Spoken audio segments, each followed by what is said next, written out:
Hey everybody, it's Jen. Welcome back to Joyful Living. Today I am bringing you a Q&A video. I asked for questions over on Instagram and I realized it's been a minute since I've done a video like this. They're always super fun for me. You guys came up with some amazing questions, so let's get into it. So first of all, welcome back, and if you're new, welcome. This channel has really become such a fabulous space for me, and I have gotten to know so many of you through talking about my home and my dogs and home organization and doing vlogs and so many things that I didn't even realize I wanted to do until I started the channel. And as it's expanding more and more and we're delving into new topics, you guys are giving me such fabulous feedback. I cannot thank you enough just for being part of the community here. So if you're interested in joining that community, I would love it if you would subscribe. And if you like this video, don't forget to give it a big thumbs up over on Instagram. And if you're not following me over on Instagram, you really should. It's a lot of fun. Loads of pictures of my dogs over there. Speaking of which, I'm getting ready to film a day in the life vlog that is all focused on my dogs. And I'm weirdly excited about it. So yeah, really want you to stick around for that.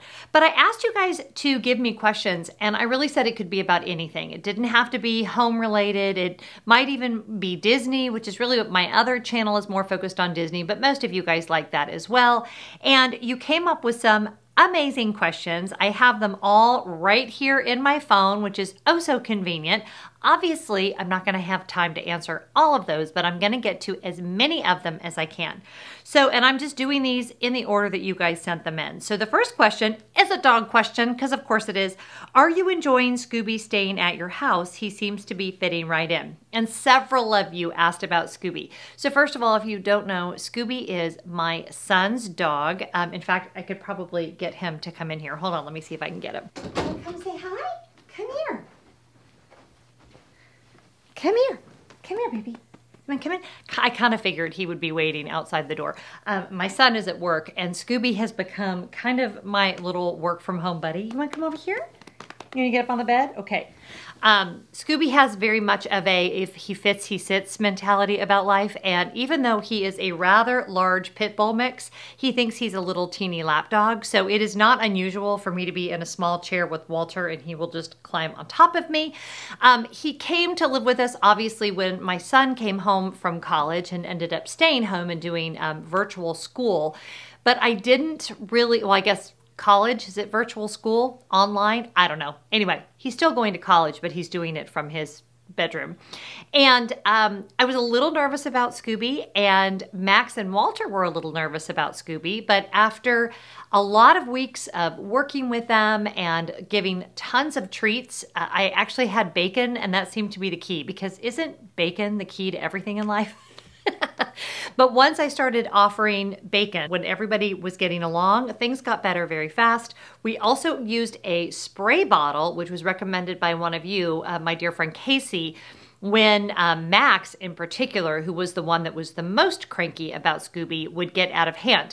And the issue was, those of you that know my Great Pyrenees Max, he's 125 pounds. And so obviously we were very concerned that he might hurt Scooby and that it could turn into something, you know, much more aggressive than we wanted really quickly. So we were very nervous about it. And I have no doubt that us being nervous was part of the problem, because you know how dogs are. If they feel like you're insecure, then they get insecure, and it's a whole thing. End of the day though, thankfully, Scooby has now completely integrated himself into the pack. They are all very cute together. They sleep together, they hang out together, they play together, and it's especially been good for Max as an older dog. Max is 10, and for a Great Pyr, that is quite elderly, because I feel like he's kind of gotten a second leash on life as he and Scooby will run around the yard, and yeah, I just adore him. So he's a very sweet dog, very well behaved. Our dogs, however, have taught him to bark. He did not bark when we first got him, and now he does, so I feel kind of bad about that, because someday Matt's probably gonna take him away back to an apartment, and yeah, sorry. I think I've spoiled my grand dog, but that is okay. We love having him. This next question is, what country is a bucket list travel excursion for you and who would you take? So that is from my friend Lauren's Travels. She has a great channel, by the way, if you want to go check out a really fun Florida, Disney. She does lots of things in and around Florida. And Lauren is just a dear friend. But she asks a great question because Scott and I actually had, before all this started, a great trip planned to Scotland. So that is one of our next big trips. We actually hope to do a hiking tour across Scotland, and there's a couple of companies that do it. If you've done one and you had a company that you loved, I'd love to hear more information about it. But basically, you meet at the hotel, you spend the night, your first night, and then you walk all day, and they send your luggage ahead to the next village, and they have them that are all different kind of skill levels, from super, super easy to more challenging hiking. We would probably want to do the super easy walking, and you walk through villages, and they tell you where to eat lunch, and I realize it will probably be cold and we'll have to get some good gear, but we've wanted to do that trip since we watched the movie The Way, which is about the Camino de Santiago, I believe is what it's called, which is a hike across Spain, and we want to do it in Scotland. So that's hopefully, fingers crossed, that trip will happen maybe 2022. If not, we really do hope to do it in 2023. And yes, I am already thinking about 2023. That's just the way my brain works. I like to have things to look forward to. Are you like that? Right? Especially now.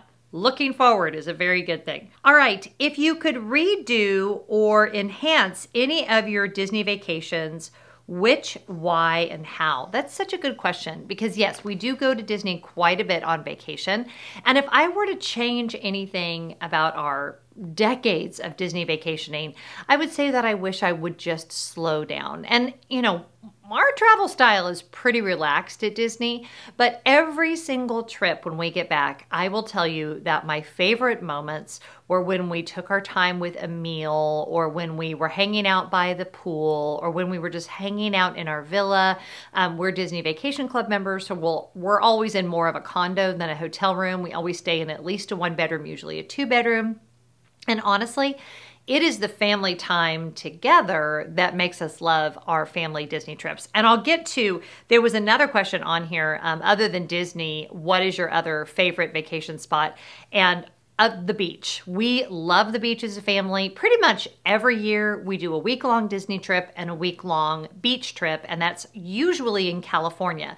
And this year we are scheduled for June, so fingers crossed our Newport Beach trip can happen. I grew up, well, we lived in California until I was 8. My family all lived there, and so I spent my summers as a child in California. My grandmother lived in San Diego. I absolutely loved it there. And that just feels like vacation to me. So yeah, I'd be really sad if our beach vacations went away. So fingers crossed that June actually happens. This was rescheduled from last June's trip, which obviously couldn't happen. And I've been on the phone with the real estate company that we rent from the same company every year, and we get different houses each time, but they've been so sweet and kind to just forward our money. So we haven't lost any money, but I'm like, please, Lord, let June happen. I want to go to California.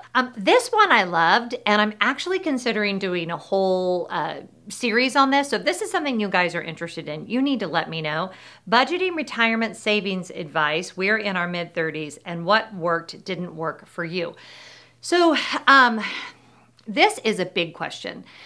I'm crossing my arms because we're talking about money and I'm getting serious.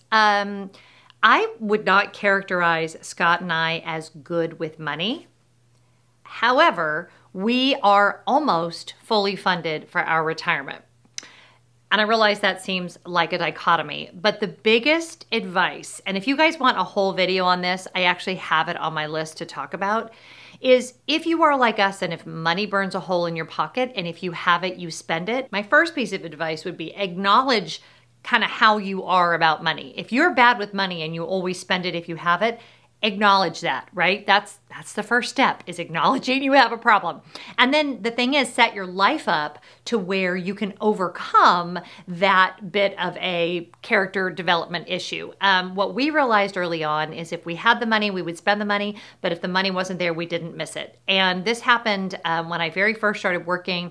I was 19 years old. I remember going to my work offered one of those seminars where they talk about dollar cost averaging and 401ks and why if you start contributing, in your 20s, it will turn into this and this and this. And my big takeaway was that the money comes out before you ever see your paycheck. And I thought, okay. And we married very early. I was 19 when we got married. He was 23. So it's like, okay, if we know that if we have money, we spend it, if it comes out before we ever get our paychecks, and if we budget our life based on that amount after the money comes out for the 401k, then we might be able to consistently do this. And the key is, of course, you have to stick with that all the way through. So every time we've gotten more money and we've gotten raises, and let me just say, thank God we make more money than we did back then. I remember at one point thinking that I could stay home full time as soon as Scott was making $40,000 a year, that would be enough for us to live on and I could stay home with the kids, which now that just seems, I don't know how anybody lives on that. Hello, our teachers need to make more. I don't know why. That was the first thing that came to mind, but I don't know how anybody lives on that, especially with a family. But that was 20 years ago. But the whole idea that take the money out before you have a chance to spend it if you're like us and you're bad with money. And we continued that all throughout our married life. Once we realized, hey, if we'd ever see it, we don't spend it. And so we started it off with our retirement savings, and then we continued to do it as we needed to save for other objectives, like saving for the boys' college.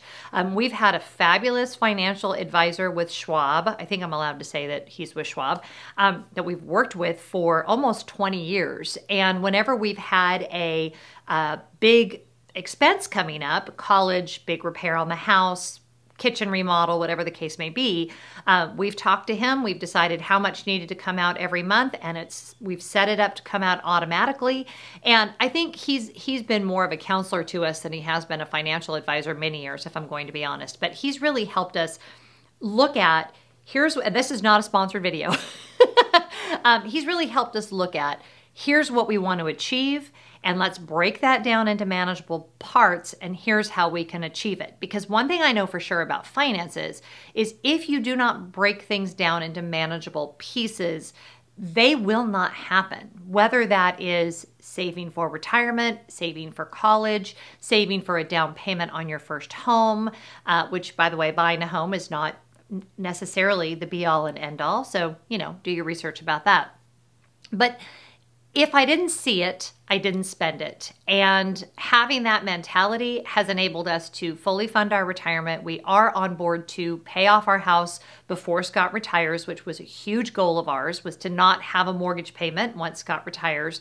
And if you guys didn't know, pilots have to retire at 65. They do not have an option to work. Their 65th birthday, they no longer get a paycheck, and they don't have a pension, or at least in our situation, we don't have a pension. So it is our 401k. So we knew we had to be aggressive, funding that 401k. I've always done it through my company. I'm doing it now through my LLC. I have an SEP set up, which was amazing. You guys, you got to know that moment when I realized that I had made enough money with my business, as a YouTube creator and as a YouTube consultant, that I could actually start funding retirement again, which I haven't been able to do since I had a full-time job. And I quit my full-time job going on 4 years ago. That was a big deal for me. So that's the thing. I'm not going to tell you how to save money. I'm not going to tell you where to put your saved money. That is all for people that are, that's well above my pay grade. I will say, if you tend to be an overspender, if you have money, you spend money, then play a trick on yourself, hide it, and don't have it available to you. Make it really hard to get to that money. And year over year over year, you will see that nest egg grow. And we have truly been shocked to watch that dollar cost averaging work in our favor and to realize that we are going to be ready for retirement at 65. And if you're in your mid-30s, you are in the perfect sweet spot to figure out how aggressive you need to be. You might be really good with money and be able to do it on your own. For Scott and I, we did much better working with a financial advisor. So yeah, put it where you can't get to it. Kind of like the cheesecake. Okay, and this question was actually from the same person. So Lydia Norris, you gave great questions. Keeping a house with 3 kids, how do I stay on top of it and stay sane? And I had another question, this one from Lydia Dantzler. Our home is driving me batty. Can you share all the organizational life hack tips? And then a lot of questions about raising boys. So I'll get to the question about keeping on top of the housework first. There is no magic formula to keeping on top of the housework. You just have to keep on top of it constantly. And I know that that is not a particularly fun answer. Everyone wants this, like, you know, set up this system and then you can just not have to do housework every single day. I have to do housework every single flipping day. And there are chores that I have to do every single morning, and there are chores that I have to do every single night. And if I stay on top of those habits, things are relatively under control, but I still have to do like big cleaning sessions. The way that I do it is I daily clean every day, and then once a week I pick one area of our house to really deep clean. So, you know, you guys probably saw the video I did about our master bedroom. That's more of like a twice a year type of thing, but definitely once a week I do zone cleaning somewhere in my house. Of course, I always have to deep clean the bathrooms. You always have to deep clean your kitchen. I'm actually getting ready to do a really deep clean of my kitchen, which I'm not looking forward to because I need to pull everything out and really clean, but I'll bring you guys along and you always make everything better. But it is like painting the Brooklyn Bridge, right? You start and you get to the end and it's time to start over again. So I think the key to staying on top of it is setting things up in a realistic way, setting realistic expectations for yourself, okay? Especially if your mom stayed home full time and wasn't trying to do virtual school and deal with a pandemic and everything, then don't compare what you're doing to what your mom did, okay? Because it's a different world now. All of the people that I know that have children are doing far more than they signed on for. This was not in the job description. So set really realistic expectations. And I would say, like, set the bar low and then like move it down a few more notches, because it's always better to exceed your own expectation than to constantly feel like you're beating yourself up because you're not quite getting enough done. And I was listening to Oprah's Super Soul podcast. And this you can find on Apple Podcasts. I don't know who it was that said it, because it was one of the ones where she's got a bunch of different people talking about different things, but they were talking about abundance and scarcity. And the woman said something that just hit me like a ton of bricks. She said, think about how many times you start and end your day with scarcity, because you start your day thinking, I didn't get enough sleep, and you end your day thinking, I didn't get enough done. And you're defining the beginning and end of your day by scarcity as opposed to abundance. And how can you turn that around? And I thought, oh my gosh, how many times have I done that? And instead of looking at it as you're a failure because you couldn't get through your to-do list and there was far more to do than you had time to do, go to bed thinking, I'm going to bed and my children are in a good place, or my dogs are happy. So I'm trying to shift my gaze, if you will, to ending my day saying, okay, I didn't get everything I wanted to get done today. Okay, but I have purpose. I have things that I do that I love. You know, what a better way to end the day than I didn't get everything done? Or even end it with, look at the things I get to move to my list tomorrow. Look at the people who I have in my life and who rely on me. And what a privilege to be able to, you know, raise these children and care for these animals and have my husband and have my home. What a privilege to have a home to take care of at all, you know, especially now. And then, you know, instead of waking up thinking I didn't get enough sleep, you know, wake up thinking, thank you, God, you know, that I have a bed to sleep in and that it was warm last night, that my heater worked. And that idea of gratitude being able to expand and expand and expand. And especially in these times, it can be a hard practice to do, but I am really working on it. So I'll put the podcast where I heard that down in the description box, because it really was fabulous. And I listened to it on a treadmill walk, and I felt like I got off the treadmill feeling lighter. And if I can pass that on to you guys, oh my gosh, best. I feel like I've done good here today. This is a good one because this is a YouTube question. How did you pick YouTube as your next career path? I kind of feel like YouTube picked me because I started doing YouTube as a way to document my grown-up gap year. I quit my full-time job. I was an operations manager for the Container Store, and I had gone to work for them after a career as a pastor. And I realize that sounds like a big jump, but it really wasn't. I mean, I did a lot of the same things I had done when I was a pastor. I oversaw a large church budget and all of that in a large building. And so operations manager really did suit me well because of all of the logistics and a lot of hiring and things like that. And I really loved that job, but it was a lot. And my sons, at the time I left that position, my sons were seniors in high school. And I really decided I wanted to focus on their senior year, and then I wanted to take a year to travel. So that is what I did. And I started my YouTube channel to document. I didn't even intend to talk about Disney, which feels a little crazy now when I look at the Disney Channel, but I intended to just document my journey in general. And then the Disney content was what really took off, especially once I started talking about Disney Vacation Club. And I really had intended to go back to some form of a career. I wasn't sure what it would look like. I had toyed with the idea of having my own business for a really long time, and I had toyed with the idea of becoming a consultant because I had done a lot of that in my position as a pastor.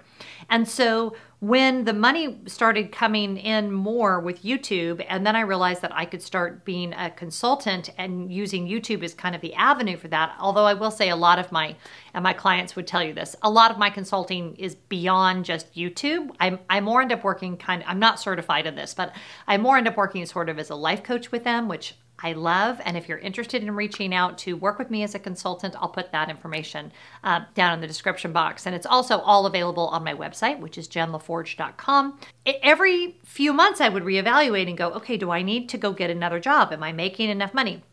Because we had budgeted enough for me to travel for 2 years, or to have, the senior year of the boys, and then to have a year beyond that for me to travel. That's what we had saved enough money for me to do. And so when that time was starting to come to a close, I was looking at Scott and I was like, I think I can turn this into a viable business. And so I was like, well, I'm enjoying it. I'm loving it. And he was like, let's go for it. Let's see how far we can get this to go. And I am overwhelmed with how this has become a new career path for me. So I didn't really quit my full-time job in order to become a YouTube creator. I quit my full-time job in order to travel and have some freedom and to kind of figure out what I wanted to do when I grew up. And then the career kind of came out of that. And what a beautiful way for that to happen, right? Because instead of usually we get the cart before the horse. Like, we start a job, we're not sure if we're going to like it. I knew I loved the job. I just needed to figure out how to allow it to make enough money to bring in income for my family and for retirement and for all the other things, like I said before, wanting to pay off our house and all of that. So yeah, it's been such a fun journey, and I actually love talking about it because I like talking about myself. Okay, sorry, cracking myself up. I want to move into the whole raising boys thing because there were like 3 different questions about that. This one is, what is something you wish you knew about raising boys, advice to boy moms? And then another one was asking me, hold please, about, tips for moms raising boys and staying close to them as they get older. And I have to say, first of all, raising boys, raising children, period, right? You buckle up and you hope for the best. And you're going to screw up a ton. And sometimes your kids are going to blow you away and you're going to feel like, I don't deserve these people. And sometimes they're going to disappoint you. And sometimes that's going to happen in the same day. Okay, so I read in a book once that if God wanted perfect people to raise children, he would have chosen something other than humans. And I was like, that pretty much sums it up. You're imperfect, your children are imperfect, and as long as you're doing the best that you can, I really do feel that kids get out pretty unscathed. And there's tons of studies to back that up, that outside of the realm of abuse, you're going to make mistakes. You're going to lose your temper. You're going to not handle something well. I have a very, very famous story that gets brought up in my family all the time, and I'm about ready to time out on my filming. So hold on and I'll tell you the story. Okay, when I say the story is famous, it's because the people in my family love to remind me of it. Right after I had the twins, my son, we were walking around a grocery store and he was, or like Target or something. Then he was 3 and he was carrying this Little People toy that I was convinced he had stolen. Don't ask me why I was convinced he had stolen it, but it was the first time anything like this had happened. I was convinced he had taken it off the shelf. I honestly think I was having some sort of postpartum moment. I have no idea. Made him go return it. He cried for like the whole rest of the day. He kept bringing it up like for years. And finally, upon reflection, I realized, and he told me this story later, child totally did not steal that toy. It was not ours. It had come from another child's house, but he had not stolen it. He was too little for me to have reacted the way that I did. It was a horrible parenting moment. And we laugh about it now, and I still cringe when I think about it. Another time, we took the wrong twin for an upper GI. They were babies and they were identical and they were both having that sleep apnea where they stopped breathing. Well, one was worse than the other and they would stop breathing in the middle of the night, which is terrifying, right? So we were told to bring the one in for an upper GI and then we found out later we took the wrong twin and it was, you know, thankfully we had a very understanding pediatrician because she was like, okay, so the one that you brought in actually does have GERD, so you know where their food is coming up. So we're just going to treat them both because odds are they're both having it, so you don't need to put another child through that. So, you know, mother of the year. One time, one of my sons walked around on a broken foot for almost 2 months, and we kept telling him to stop faking it, that it couldn't possibly hurt and stop being overdramatic. Yeah, I mean, the stories go on and on and on. And let me just tell you, let's fast forward, okay? Because I have 3 adult sons, 1 with a college degree and 2 who will soon have college degrees. They all know how to work. They all are respectful of their fellow humans. They are a blast to be around. We, all 5 of us, can hang out here in this house for an inordinate amount of time and enjoy each other's company. They all know how to cook. They all know how to clean a bathroom. They are respectful to women.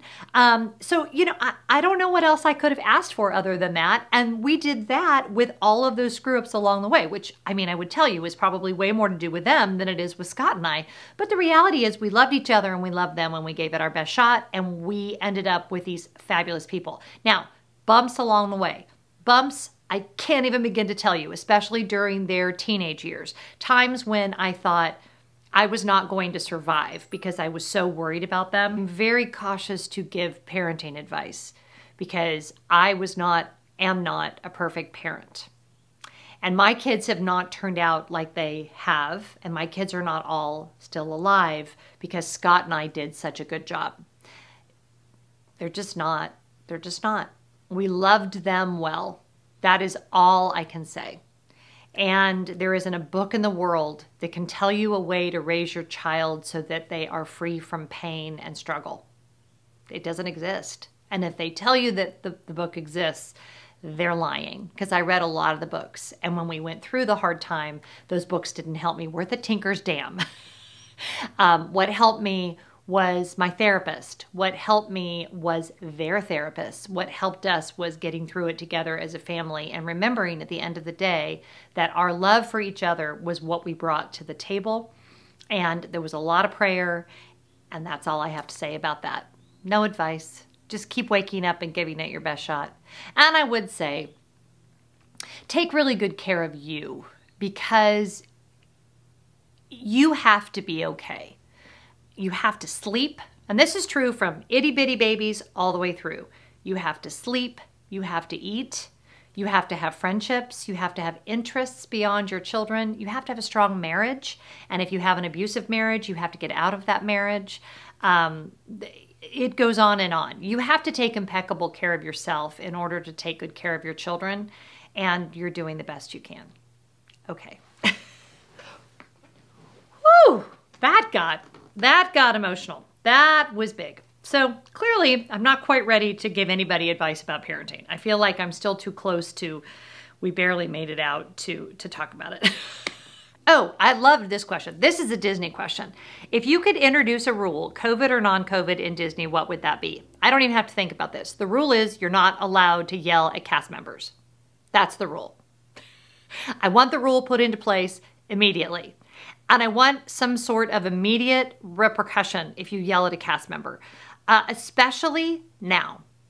The cast members at Disney, the people that work at the grocery store, the nurse at the hospital, anybody that is out there serving the public right now is putting up with so much crap that they do not deserve. It is unacceptable. And I'm going to tell you right now, if I see you yelling at a cast member at Disney, there's not going to need to be a rule because we're going to have a conversation.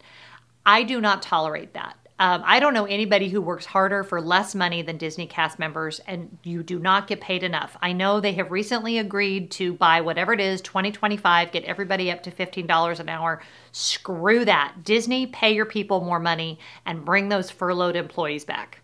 Ta-da! There. That's my new rule. My new rule is Disney World, don't screw your employees. People who visit Disney World, don't be something to the employees. Thanks. Okay, so one of the questions that I've been asked a lot is to talk about our love story. And I can say our love story in the short version or the long version. The short version is we went to the same church, started dating in college, and got married. We got married very young because we were in a church that was a very conservative, patriarchal, evangelical church, and early marriage was really pushed. Had we not been in that environment, I really think we would have waited until I had graduated college. Scott graduated college a year after we started dating. But we did get married very young. There were some opportunities there. For one thing, I dropped out of college and went to work full time in order to support him as he was, getting his, going to flight school and doing all of that. He didn't go to the military. He did everything private. And so that's very, very expensive. So that was a whole journey, and I was able to contribute to that. I'm very proud of that. So I don't have any regrets about not finishing college, but I do kind of wish that we had waited until our careers were a little more set before we had gotten married. But nonetheless, he's my person. And I kind of feel about this like I feel about parenting. I found my person at an early age, and that was an amazing blessing. But some people don't find someone like that. First of all, you can be a completely happy person as a single person, and that's fabulous too. You shouldn't actually need to have a person in order to live a fulfilling life. And those of you that are nagging your friends to get married, back off. Singleness is actually, that can be your life. Doesn't make you more fulfilled in life because you have a partner. I happened to find a person at a young age who was my lifelong person. I don't know how that all happens, mystically, spiritually, I don't know. All I know is from the moment I met him, I knew that I never wanted to exist in my world in a way where he was not in it. And so that pretty much has been our guiding.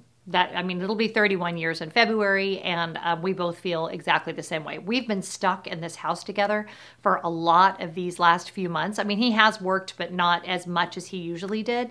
And we fight and we don't agree on, we had a huge fight this morning. We don't agree on everything, but we get through it, and we are each other's person. So I don't know how to say that. That's our love story. We love each other. We love our kids. We love that our kids are home now. We also can't wait to be on our own again. We're excited about that too. So every phase of our lives have been very different. We're obviously very different people. I was 18 when I met him, and I'm now 50. So we're very different people now, and we have changed and evolved tremendously since then.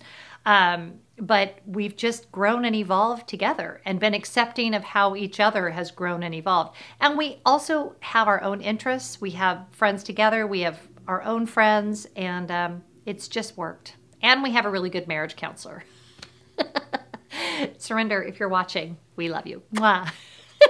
A really good marriage counselor. You should have one of those. Marriage counselors are fabulous. So that was a lot of questions. I love that I ended with the love story. No idea how long this video is going to be. If you've made it all the way to the end, oh my gosh, how amazing are you? I hope you're already subscribed to the channel. I hope you'll give this video a thumbs up. But most importantly, and this is really what I want to say. I want you to live a life today that you can go to bed tonight and be proud of. And I want you to wake up tomorrow and be grateful for all that God has given you. And if you can't do it tonight or tomorrow, then I hope it happens the next day or the day after that. But keep fighting for that. whatever you're doing, I hope you're finding joy, and I'm just really glad that you were here. I'll see you next time. Bye-bye.